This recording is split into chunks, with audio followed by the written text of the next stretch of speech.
7 triliun. Utang pemerintah, Pak. Utang pemerintah naik 2,9 per Maret 2026, ini naik dari yang Desember. Waktu itu Februari lalu tuh saya pernah nulis, saya juga pernah nanya Bapak bilang ini masih aman lah gitu. Itu Februari ya Pak. Nah kalau sekarang gimana Pak? Kan acuannya apa? Utang. Kalau kita lihat Maastricht Treaty atau acuan yang paling ketat di Eropa, rasio utang ke PDB berapa?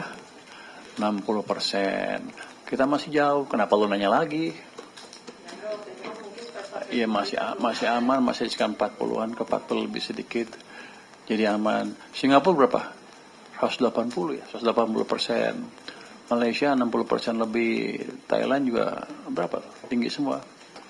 Kita termasuk paling hati-hati dibanding negara-negara sekeliling kita. Dibanding Amerika juga, dibanding Jepang, Jepang 275. Jadi kalau lihat dari itu, harusnya Anda munyi-munyi kita. Cuman kan nggak pernah kan? Kenapa Anda lihat dari sisi negatif terus?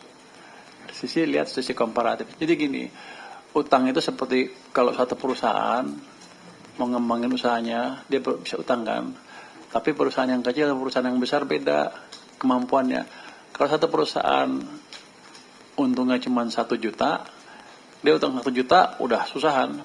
Tapi kalau perusahaan yang untungnya 100 juta, utang 1 juta, nggak apa-apa. Makanya dibagi rasio debt to GDP, seperti itu kira-kira ya. Utang dibagi dengan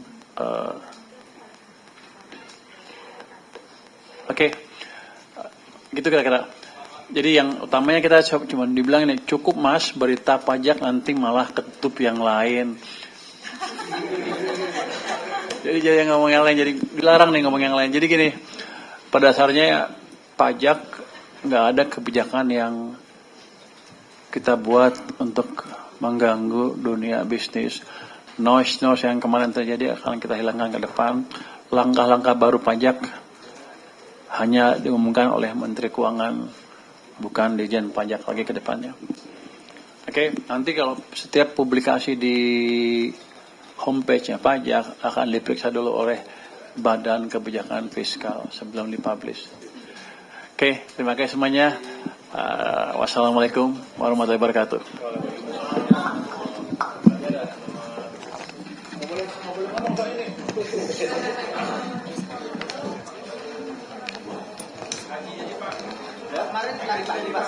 Kemarin lari pagi gimana Pak?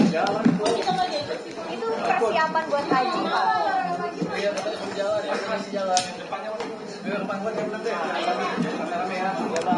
Terus gimana Pak? Persiapan hajinya gimana Pak?